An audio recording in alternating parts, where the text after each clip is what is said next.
Okay, this is the quick homework check for the first lesson on powers. We're just gonna, again, speed through this as fast as possible. I'm just gonna give answers just so you can check, and I'm just gonna explain stuff briefly just to the difficult questions we'll do like a step-by-step thing.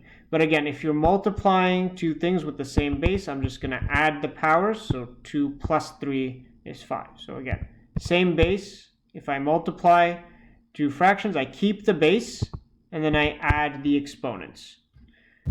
Same way here, keep the base, add the exponents.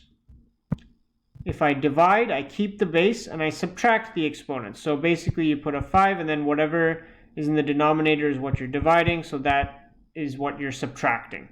This is 2 to the power of 3. Again, this is y also to the power of 3 because I did 6 minus 3 from the denominator. I divided it by an exponent 3, so I subtract the 3. Simplify if possible to a single power, so I am going to do that. This is division, so 2 to the power of 7 minus 5, which gives me 2 to the power of 2, which is 4. Here I have different bases, so I'm going to simplify them individually. So I have, first I'm going to start with the base 5, and I have a 5 over here, and a 4 in the denominator, or divided by the 5 to the power of 4, so I subtract. Here I have a 3, I have a 1 plus 4 because I'm multiplying these two, and then I'm going to subtract a 3 because I'm dividing by an exponent 3. This leaves me with 5 to the power of 1 times 3 to the power of 2, which is 45. 3 to the power of 2 is 9. Be careful about this. A lot of people write 6 because they do like 3 times 2 or something. Be careful. 3 squared is 9, times 5 is 45. Simplify and calculate. This is similar to what we did. X to the power of 4 plus 3 minus 6, which is just x to the power of 1, which is just 2 because I'm evaluating there. Again, two different bases. So first I'll do the y, 6 minus 3 because I'm dividing by the 3. And x to the power of 4 minus 3, because again, dividing by 3 here, which leaves me with y cubed times x, which is 5 to the power of 3 times 2. 5 to the power of 3 is 125 times 2 is 250. Again, very important that you put the brackets here so I know what you're doing. If you don't put the brackets, in this case, you will get the same answer, but in some cases you won't, so you got to be careful there. Okay. This is very similar, so we're just going to add the exponents, add the exponents, add the exponents for base 7, add the exponents for the base x. Again, add exponents, 3 plus 2 plus 4 is 9.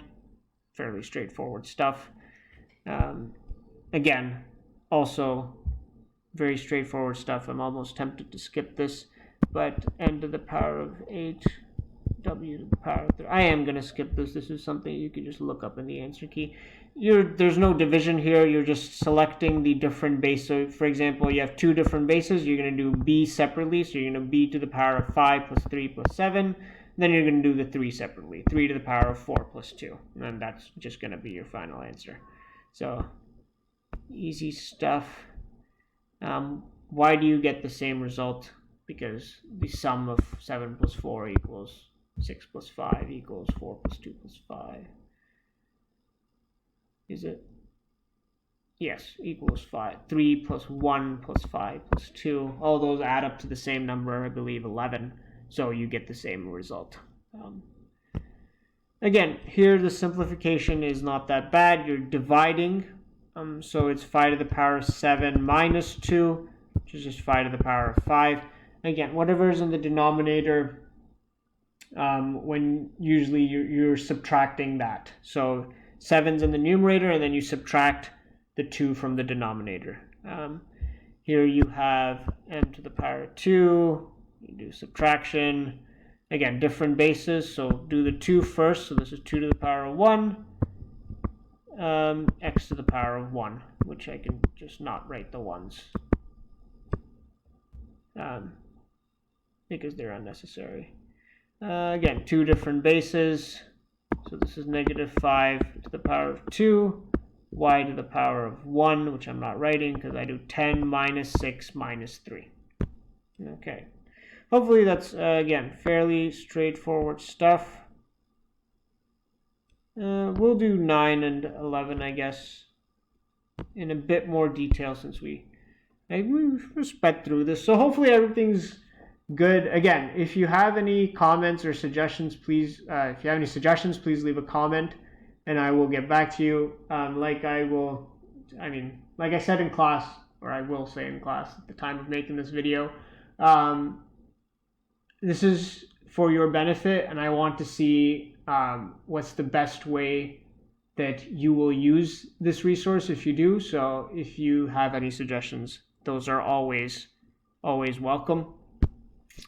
So simplifying this, so again, two different bases. So we have a 7 and then we have an a.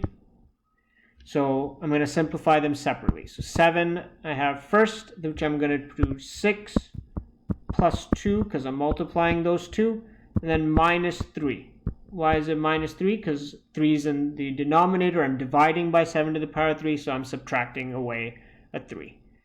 A to the power of 3 minus 1.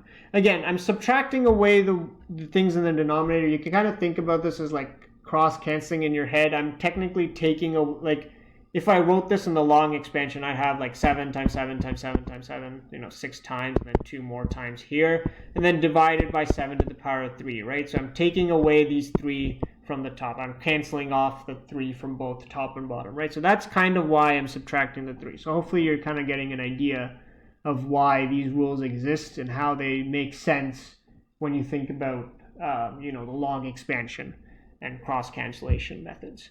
So this would give me an answer of, whoops, I did not leave myself enough space, 7 to the power of 5, a to the power of 2, I believe. Again, it just says simplify, so we're not evaluating anything, which is nice. Here, again, 10 to the power of 10 minus 8, x to the power of 4 minus 1, y to the power of 5 minus 1. Things to be careful of here, again, there's invisible ones whenever you see an x and a y, so you have to be very careful about that, which leaves us with 10 squared x cubed y to the power of 4. So hopefully you were listening to me because that's not very clear at all. 10 squared x cubed y to the power of 4 will be what you get. We have not done this yet, so we're going to ignore this for the time being. We can do this. We'll get to this in, next lesson. I will get to that next lesson as well. Is that part of your homework? No, 9AB only. So yes, that makes sense.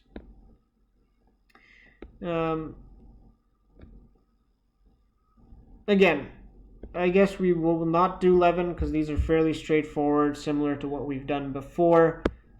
Everything except for this one has the same base, so you're just going to keep the same base, add or subtract the exponents as necessary. For this one, it'll be 3 plus 5 minus 7. So that's 1. The only difference here is you are evaluating. So when you get to a single power, you either put that in your calculator or do it in your head. Either way. Here we have two different bases, so again, similar to what we've done so far, you are going to do the bases separately. So this is 7 to the power of 3 plus 1 minus 2, which is 2. And then we have 3 to the power of 2 plus 4 minus 3. So that's 2 plus 4 is 6, minus 3 is 3. So we can put that in a calculator, 49 times 27. I don't know what that is off the top of my head. But you would put that in a calculator presumably and find the answer. Here the base is just a 2 over 7. The base is just 4 over 5. That doesn't change anything. This is still 2 over 7 to the power of 2. And if you put that in your calculator, you will get, 4 over 49. If you have a big calculator, if you have you can leave that answer in decimals for now. We will get to how to calculate 4 over 49 in a bit, next lesson. So again, we'll save these for, technically we'll save them for next lesson. I don't think you have to do that now. Again, this is fairly straightforward because these powers are positive. The brackets are unnecessary practically, but required for a grade. For you, they are required. I will deduct marks if I don't see the brackets. But again, these are just 5 plus 4 minus 8. X to the power of 1, and then you're going to put 2 to the power of 1, which is 2. Because x is 2. That's what's given here. Again, simplify first. Don't put x. Don't start off with the 2 in here. That is incorrect. I will be looking for first simplify to a single power, keeping the variable, and then you can, once you have just one x in your answer, then you put in the x. Then you just put, instead of x, you write bracket 2, bracket, kind of thing. All right, we'll do D. 250 and 125. If you can see that you can cross cancel this by 125 and get a 2 and a 1, that is excellent. Otherwise, that it's not the end of the world if you want to do this step by step. I'm going to divide by 5 first, so that leaves me with a 50. I'm going to divide by 5 again, so that leaves me with 25. Now you can maybe see that 25 times 2 is 50, so I cancel 25 out from both top and bottom. And again, when I say cancel 25, what I'm doing is I'm dividing the top by 25 and dividing the bottom by 25. That's what I mean when I mean cancel. A lot of people think, I would say a lot of people in this class, but I've seen on the rare occasion that you're somehow canceling just the numbers. So I've seen 2, 5 and 2, 5, and somehow they get 0 over 1. That's not how you're supposed to do it, because again, canceling, even though we say it, it's not just looking at a number and just canceling it. If you see it, it's dividing the top and bottom by the same number, right? So even when you see a 2 to the times 2 times 2 times 2 divided by 2 times 2, here I know you're just saying, okay, I see the 2, I see the 2, I see the 2. I'm just going to cross it off, cancel them. But technically what you're doing is you're dividing this by 2 and getting a 1, dividing this by 2, making it a 1. Divide by 2, 1, divide by 2, 1. And these, because I'm multiplying by 1, they don't really matter, so it's just what I'm left with is 2 times 2.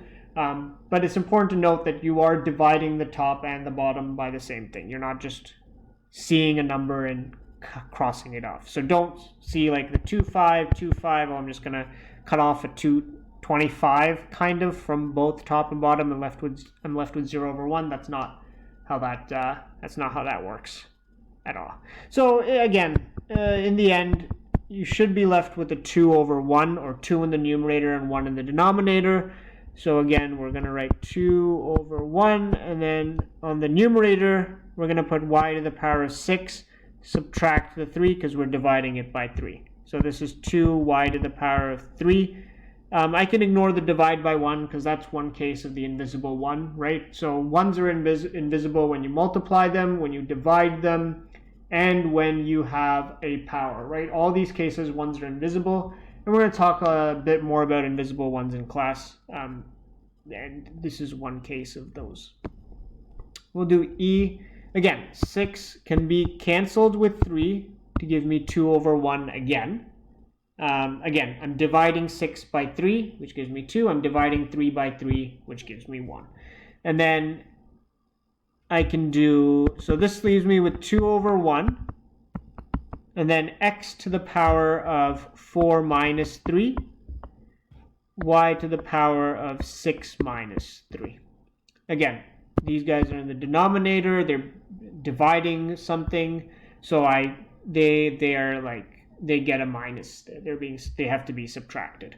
So this is 2 to the power of x, y to the power of 3, 2x, y to the power of 3, And then I hope you can sub in with the brackets x equals 2, y equals 5. 5 cubed is 125 times 4 is 500, I think. I believe so. So yes, so that was the homework. If you, again, have any further questions or are confused about stuff, either leave a comment or always feel free to come up and ask me. But I will see everybody in class. Peace.